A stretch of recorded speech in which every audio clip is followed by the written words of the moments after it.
Maybe that's the realization of, oh my goodness, my self-belief isn't as high as I want to believe. My self-worth is much lower than I thought it was. Whatever it is, whatever you land with, it's an opportunity for growth. It can be constructive. But if you go through your life villainizing people who have what you desire but do not have yet, you may never get the stuff that you want to have because you're villainizing that. If you are out there and you've been villainized, all of us have to some degree. I just don't want anyone to spend their life trying to get approval, because you can't get everyone's approval. You give a speech in front of 1,000 people, there's going to be 10 that hate you. It is what it is. Next Level Nation, welcome back to another episode of Next Level University, where we help you level up your life, your love, your health, and your wealth. We hope you enjoyed yesterday's episode number 1607. Do you start with yes or no? Today, for episode number 1608, happy Saturday if you are listening to this live. Why are you... Oh, sorry. First of all, if you're listening to this on Saturday, not live, you can't listen to it live. Why are people villainizing you? The reason I wanted to do this episode is because we have noticed a pattern where when you start evolving and when you start growing and when you start becoming more confident and when your self-worth starts to raise, oftentimes those become tools that you do not know how to use yet. And a really good example of this, Alan and I went to a Brendan Burchard event several years ago, back in the day. And my fear going into that event was I was not going to fit in. I was going to be on the outside. I wasn't going to meet anybody. I wasn't going to belong. I was just scared. I was scared that I was going to be left behind in that room. And it was quite the opposite. I fit in really, really well, and I left there thinking I found my people. I found people who care about growth. We can have some weird conversations about ego and about hyper-consciousness and confidence and all this stuff. Alan, on the other hand, went in thinking that going and seeing Brendan Burchard would be motivational. Of, okay, we're going to go see this world-class speaker. It's going to show how close I am to being a world-class speaker. And it was kind of the opposite. When we went home, I was really, really confident. I was arrogant.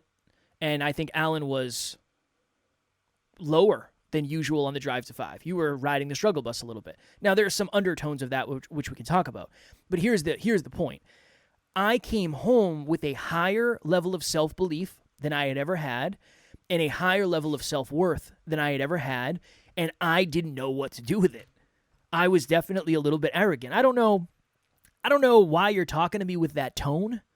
I was at an event not 2 weeks ago with 3,000 people, and I made 6 friends, so I'm kind of a big deal. So I suggest you lower your tone when you talk to me.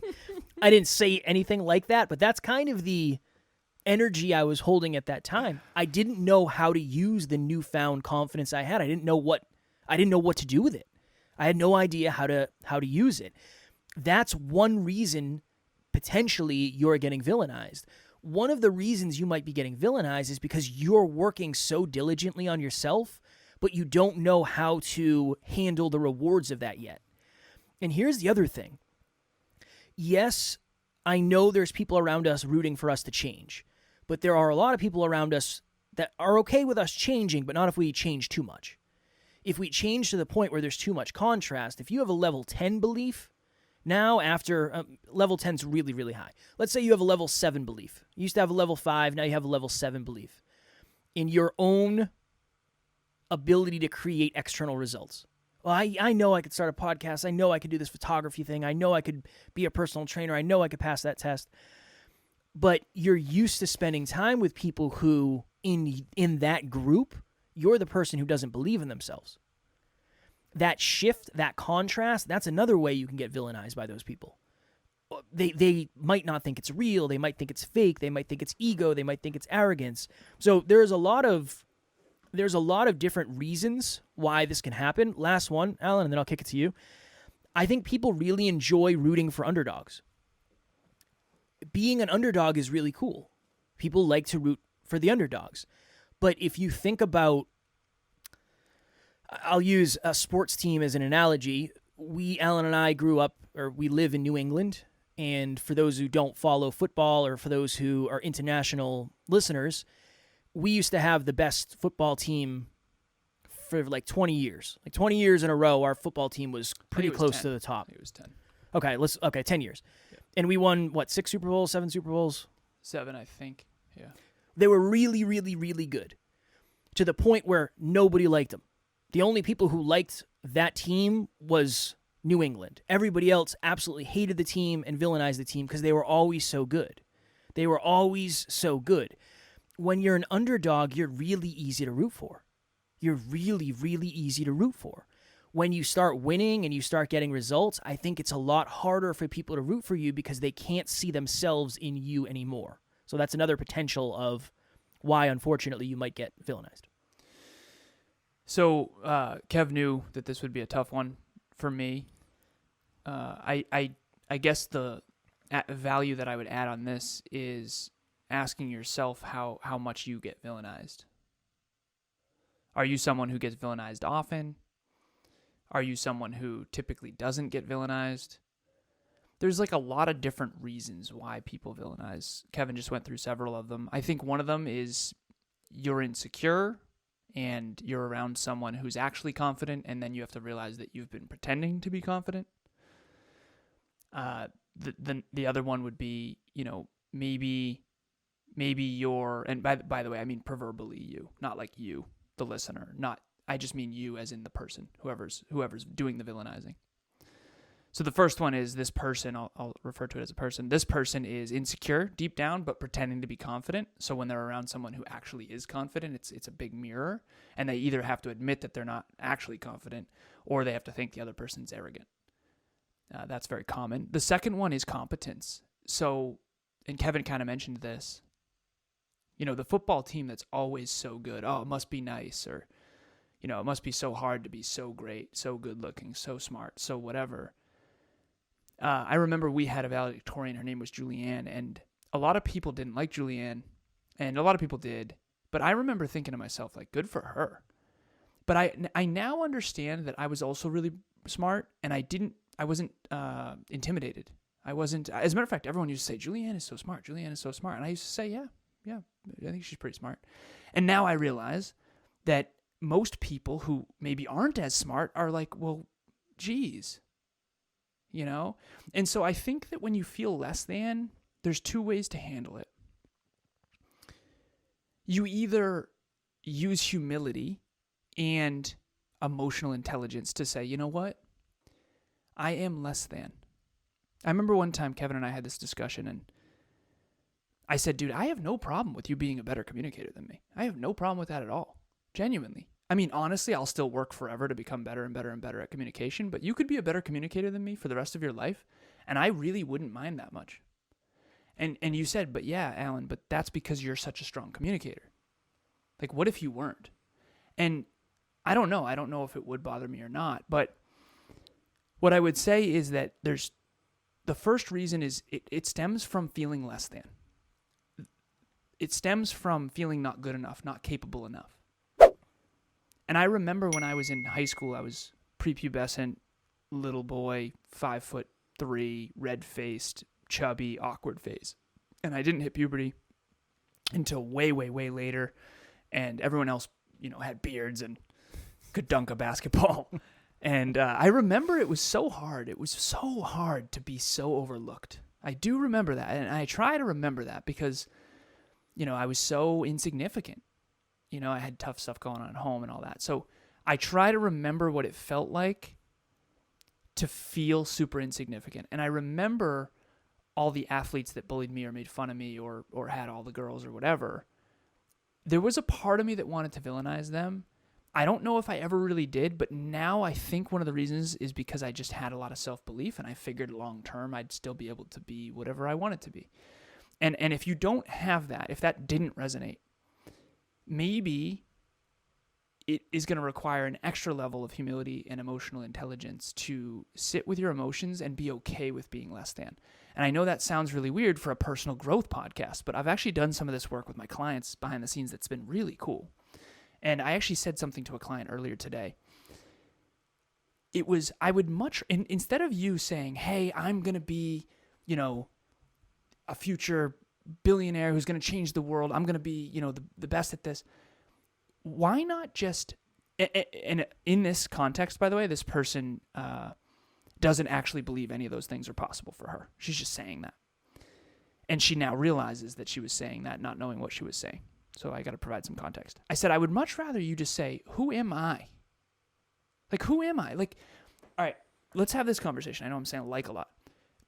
Can we have an honest conversation about all of us being different for a second? Of course. Not all of us are created equal. We are intrinsically spiritually equal, but we don't all have the same capabilities. Kevin, you're always going to be stronger than me. That's okay. I don't care. You were born with genetics that I don't have. And I could work my whole life trying to be as strong as Kevin, or I could just be the best Alan, and that's totally fine. And so I think that what we need to really sit down with is all of us are different. We're all unique. Some of us are stronger. Some of us are faster. Some of us are smarter. Some of us are better looking. Some of us have curves. Some of us don't. Some of us are skinnier. Some of us are bigger. Like, we're all different shapes and sizes. And for some reason, we develop this need to want to be like other people.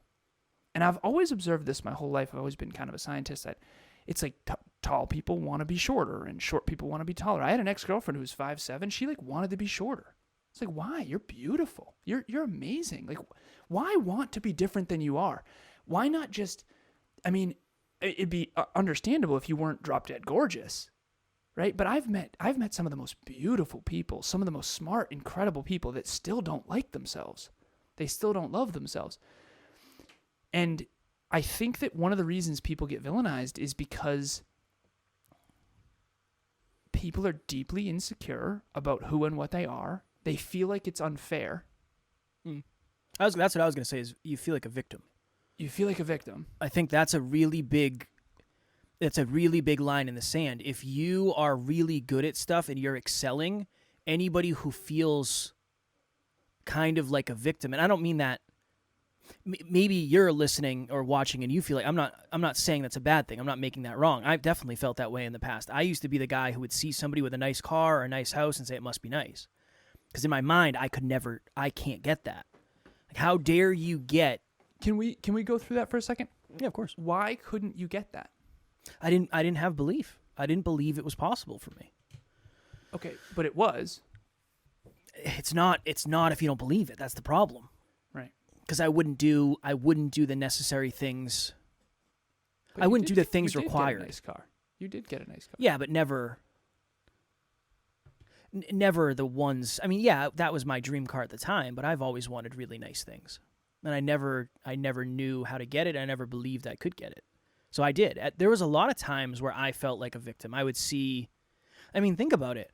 Here I am. I'm getting up at 5:30 every day. I'm going down to the gas station. I'm pumping gas, and all of my friends are away at college. And I see all the pictures they're posting on Facebook, and they're partying and hanging out with people, and I'm working 40 hours a week. That's it. Like, I just work. That's all I do. I work and I go to the gym, and I work and I go to the gym, and I work and I go to the gym, and it's like, it's that piece. Now, I did that. I made that decision, so nobody else made that decision for me. But I think when you have regret, you look at people who don't seem like they have any regret, and you say, how dare you? How dare you?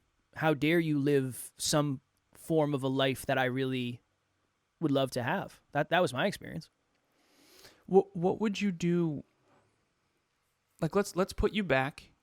And again, I want to just be very transparent on this show. I'm trying to be more transparent in everything in life. So, whatever this villainized thing is, I do not have it. I just don't. I will say that I don't like bullies, and I would say I villainize bullies. People who are toxic, who treat people poorly, who are disrespectful, and who think they're better than other people, and who put people down and destroy their dreams and shit on people. I villainize bullies. I always have. I've always hated bullies. And I've been bullied a ton. But anyways, other than that, I don't really have this like, oh, that must be nice to have that car or whatever. I just don't. Okay, I never have. But Kevin has said, "What, Alan? You think you can get that car if you want?" And that's true. I do believe if I want a Ferrari, I would build a wealth that would create a Ferrari. I don't care about a Ferrari, but if I did, I do believe wholeheartedly I could get one. Even saying that out loud is like scary. Yes, I could get a Ferrari if I wanted. Right? It's like scary to say. Even that, I was going to say, this is a really good episode where if you're villainizing Alan right now for saying that, there's a reason for that. And I know at times it's because he seems so certain in things that might seem, I know for some people, again, early Kev, that might seem arrogant. Because I don't know. It's almost like how could you... I don't know exactly how to do it. I know you do now. But it's taken me 7 years to figure that out. Nobody else will. But if I had one, it wouldn't be arrogant? Because then I would have already proved it or whatever? Maybe it might even be more arrogant. I don't know. There's layers to it. It depends. It really depends on the audience you're talking to. You know who really, really, really likes high achievers? High achievers. You know who really tends not to like high achievers? Low achievers. Yeah. And again, I'm not making either of those wrong. I'm not trying to make this a different bucket. You're in this bucket, you're in this bucket. All I'm saying is there's people in our lives that have always rooted for our success. Mm-hmm. Definitely. But they're also very few, in my opinion. Yeah. Well, for me, I don't think there's a lot. Yeah. Yeah, that's fair. And for me, it's because I was an underdog. But I sent an email to someone today. You and I were talking about a gentleman before this episode. Oh, yeah. And we were having a conversation, and he said, I would love to stay connected with you and Alan. You guys are awesome, and you're doing great things. And there's no villainizing there at all. No, that's why I liked the interview. He didn't villainize me. Hello, NLU listener. Thank you, as always, for listening to Next Level University. Real quick, I just want to jump in and let you know about the Next Level Dreamliner. This is a journal that I use every single day. Achieve your dreams 90 days at a time. It breaks down your dreams into goals, milestones, and daily habits. We hope you enjoy it. The link will be in the show notes. So this is a very, very deep, there's a lot of things that go into this, but the point I just wanted to make with that is if you resonate with Alan when he says stuff like that, which I would argue is probably just less people, the smaller... statistically smaller amount. The smaller amount of people most likely, because that requires a ton of belief. Or it requires a ton of self-worth that masks itself as high belief, and that's a different episode. But you're probably also getting villainized. If you're the type of person, I'm scared to say, I know if I can weigh any amount I want, if you give me enough time, I know exactly how to lose 10 pounds in 10 weeks. I know exactly how to do it. For me, it's not that hard. You're scared to say that? Yeah, because I know it can sound potentially arrogant. Because that's some people's biggest problem. So if you said I can easily lose 10 pounds in 10 weeks, which we've done several times. Yeah. You think that sounds arrogant? I think it will to some people, yeah, for sure. That's if somebody is making light of your biggest problem. Here's the interesting thing. For us, that is easy. That's okay. Yeah, I know. I know it's not logical. I'm very logical. So Kevin can do that very easily, by the way. I've witnessed it. It wouldn't be that hard. I mean, it would suck. I mean, it would definitely suck. Yeah, it definitely sucks, right? So maybe we add that so it sounds less arrogant. But I can't dunk a basketball. I can't dunk a basketball whenever I want. I can tell you that much. Yeah. I've tried. But what if I could and it was easy? I can't. But there was a time in my life where dunking a basketball was a thing. Yeah, I've done it. To put it this way, if you gave me 10 tries, I might get it once, okay? Fair. I think I did it in a game one time. But anyways, my point is, what if that is easy for some people? Like LeBron James can just dunk it. It's not hard. So do we think he's arrogant for that? No, he's just because a freak of nature. It's awesome. It's contextual because he plays against a bunch of other people that can dunk. It's a really hard thing to unpack because there's so much that goes into it. It really depends on what the audience is.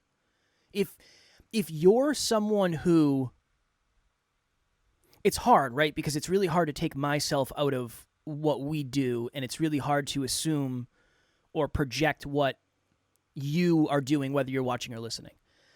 But okay, let's do this. When you get your house, Maybe you've been saving up for a house since you graduated college and you paid off your college debt and you're married and you got 2 kids and now is the time and you found your dream home and your partner and you both got promotions and you're good to go. There are many people who will root for you, and there are also some people who will villainize you and say, why the hell do you need so much? You couldn't have just got like a smaller house. Like, why do you need such a big house? I think that's always going to happen. Yeah. Well, one thing that's very clear in this is if you are desiring to be yourself, the best version of yourself, and to be liked by everyone, you might as well play a game that's unwinnable. Yeah. There is no, my biggest challenge in life is being able to be truthful. I could lose 10 pounds in 10 weeks. I've done it. I don't think if I focused on it, I don't think it would be that hard. But I don't think I can get everyone to like me. I do know how to get a Ferrari. I could reverse engineer the numbers. I probably could get a Ferrari in 6 months. I know that probably does sound wicked arrogant, doesn't it? A little bit. But it depends. But it's true. I know, but truth is contextual. It's true to you, but what's true to you is not true to everyone. So, all right, let's bring this back constructive to the listener, because this is a good one. I'm grateful we're doing this. It's not constructive for you to villainize. Let me just say that. I villainize people that are toxic and that are liars and that are bullies. That is what I've always done. I mean, there are certain people I could mention right now that they're toxic, horrible bullies who lie through their goddamn teeth and they make money doing it. Like, screw those people, straight up. Other than that, you winning is a good thing for the world. Like, definitely. I want you all to win. You are wonderful, heart-driven people, most likely. If you weren't, you'd probably hate me, so you wouldn't be listening to this. But my point is that fulfilled human beings who are happy, healthy, and productive, who have hope, and who are driving and building toward a brighter future, that's the world we need. I mean, think about someone who, that guy that we went on the interview. There was a man named Dan, and we both went on an interview, and it was a great interview, and he sang Kevin's praises, and I went on it. It was one of the best interviews I've ever done. It was so wonderful. He's such a good guy. Kevin and I reached out to see if we can help him because we want to help him. We want to see him win. Him winning will be good for the world. Yep. So I just want him to win because it'll be better for everyone. When he wins, his future kids win. When he wins, the world's a better place. When he wins, the company that he buys things from will grow, and he'll be ethical, and he'll only buy from ethical companies. And so the world becomes a better place when better people win. And the world becomes a better place when better people become even better. And that's what NLU is built on. I mean, that's really the only reason we're doing this is because Kevin and I want to become better people, and we want to help other people become better people. And the way you do that is helping them build bigger, better, brighter futures. And that's what we do for a living. And so if you are villainizing people, the only way to make this constructive is to look inside and say, is this person toxic and awful and bad for the world? If so, keep villainizing. It's all good. Okay? Or am I just insecure and jealous? And if you can sit there and really sit there and look in that mirror, you might be able to turn that envy, that jealousy into drive. Go read another book. Go learn from me. Go learn from Kev. Reach out to a mentor. I've had dozens of mentors and coaches, and that was through humility. I need help. I want to learn what he knows. We interviewed hundreds of people. That was to learn. We were taking notes, way more than we should have been, probably in hindsight. But my point is that when you are villainizing, it's either because the other person actually is a villain, or because it's something about you. Is this a me thing or is this a them thing? And if you can ask that question honestly and with integrity, I think you'll be better off, because then you can transform that pain into something that's empowering. That would be, I don't want to steal your next level nugget, but that would be mine. It's is this a me problem or is this a them problem? Mm-hmm. That anytime I've wanted to villainize Alan, because that's happened. We talked about it on a team call 2 nights ago.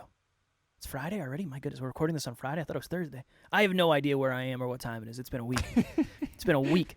But anytime I've ever wanted to villainize Alan, I ask myself, is this a me thing or is this a him thing? And that's why I try to call that out every once in a while when we're doing episodes like this, because trust me, if Alan says something like I could get a Ferrari I know how to do it. The only reason I don't have one right now is because I've chosen not to get one. I know the initial thought is, what? What? Well, is the thought, why wouldn't he have one then? No, that's maybe to some who value cars, but I just think it's such an audacious statement to say that a lot of people, again, including myself at times, it's very hard. But I also believe you can get one too. It's not like I just believe that about me. Yeah, that's fair. Right? But I mean, anyone, you could reach out to me and say, how do I get a Ferrari? I could give you a 5-year plan to a Ferrari. But I'm not even imagine kidding, somebody just tuned into the podcast and they heard that for the first time. And they don't know you, they don't know how much you care. That's, it's just a passing by of, yeah. Fair. Oh, okay. So that's all. That's all. I always try to make an example of that when we do episodes like this because I empathize with you if you do villainize someone because they have something you don't have yet, because I've been there. So I've experienced it. I've dealt with that. I dealt with that a lot. And I had a lot of opportunities to deal with that because for most of my life, I was riding the struggle bus, and it always seemed like everybody around me was going to get way further in life than I was. When I was working dead-end job to dead-end job, getting laughed at, everybody else was getting real jobs with 401ks and pensions and insurance, and here I am doing stuff that barely pays the bills. So, again, these are usually my favorite types of episodes because I feel like this is much more conversation with you, whether you're watching or listening. Ask yourself why and say, is this a me problem or is this a them problem? To Alan's point, there is something hidden in there. Maybe that's the realization of, oh my goodness, my self-belief isn't as high as I want to believe. My self-worth is much lower than I thought it was. Whatever it is, whatever you land with, it's an opportunity for growth. It can be constructive. But if you go through your life villainizing people, I don't want to say who have more than you, but who have what you desire but do not have yet, you may never get the stuff that you want to have because you're villainizing that. You're villainizing the people, the behavior. So long next level nugget. Yeah, you're never gonna aspire to something you villainize. Unconsciously. So if you can flip that script, it'll be a game changer. My next level nugget would be this. If you are out there and you've been villainized, all of us have to some degree. Okay, we have a podcast that I think is really helpful and really, really trying to help people, and I know our hearts are in the right place, but we still get bad reviews that are ridiculous. Of course. I just don't want anyone to spend their life trying to get approval because you can't get everyone's approval. You give a speech in front of 1,000 people, there's going to be 10 that hate you. It is what it is. And you can spend the rest of your life in that cage. Trust me, I've spent too much of my life trying to get approval. I still am. It's so alarming to me how much I care about being villainized. And it's never not going to happen. You know what I mean? So there's this part of me that wants to just learn how to be okay with it. And so that's what I would say is, I used to say I don't care what people think. I was lying to myself. I used to say I don't care what people think except for the people I care about and what they think, and that was another layer. And now I think I'm actually starting to finally get to the place where I do care what people think and I know it, but I know that's a losing game and I can't live my life that way. And so hopefully you can get there. Do not be caged by your parents' opinions. I mean, at this point, Kevin and I have 4 podcasts between the two of us. And let's just say a lot of our loved ones aren't thrilled about them. And these podcasts wouldn't exist if Kevin and I didn't have the courage to put ourselves out there. So if you've gotten any benefit from this show and our work that we've done in the world, you have work to do in the world too. And if you have the courage that we did to be villainized, the world will be a better place, assuming you're not a toxic bully. And there'll be people out there who understand what that's like. That's the other thing too. You're not alone in that. You're not alone in it. So it's important. That's another reason to find your community, because I don't understand what it's like nearly as much as Alan, because I haven't been villainized for most of my life. And I still don't really get villainized because I still think a lot of people look at me as an underdog, which I still think I am to a degree. I also think you're more aware of what will Yeah. be seen as arrogant. Yeah, that's fair. I think you're more aware of what will be villainized. I feel like I've been so naive to this, for sure. My goal isn't necessarily to live 100% in the truth, because I realize that truth is contextual to the room you're in and the person you're talking to and the topic you're talking on. So many layers to truth. I want whatever I say to be as constructive as possible, without being destructive. That's the balance I'm trying to find. I would say that's a noble cause. I want the same thing, but I want to be me. Well, you and I are very different, so that's why it's hard. I want to be me first, and I want what you said. Yeah. In that order. We'll see how that works out. Next Level Nation, as of March, well, not as of, but March 23rd, 2024 is Next Level Live. I don't know how many. This is our third actual Next Level Live branded event.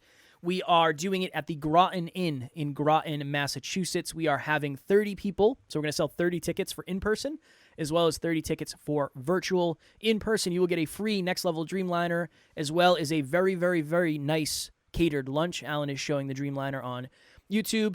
It is in a beautiful venue near the mountains, and it's just, there's nature. It's awesome. It is amazing. So please, if you have not gotten your tickets yet, continue to do so because it will sell out. And once it sells out, 30 people in person, 30 people virtual, that will be the end. And you'll have to wait till next year. And we do not want that for you. Link will be in the show notes.